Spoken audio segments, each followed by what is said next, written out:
Magkahiwalay na insidente ng sunog ang naitala sa Aurora at Cagayan. Nakaalerto, Jewel Fernandez. Sumiklab ang grass fire sa Baler, Aurora noong Biyernes. Tulong-tulong ang mga miyembro ng PNP, PCG at BFP sa pag-apula ng sunog malapit sa lighthouse sa Barangay Zambali. Walang naiulat na nasaktan sa insidente. Patuloy ang investigasyon para malaman ang sanhi ng sunog.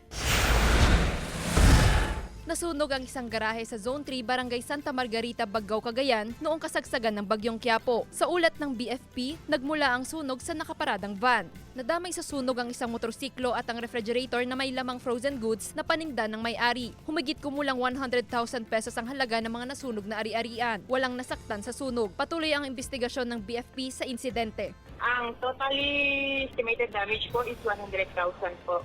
Pero for further investigation pa po siya para malaman po kung magkano yung total talaga na damage niya po. Siguraduhin po na pag umalis po tayo sa ating mga tahanan, naka-unplug po lahat ang ating mga appliances. Jewel Fernandez, One North Central Luzon.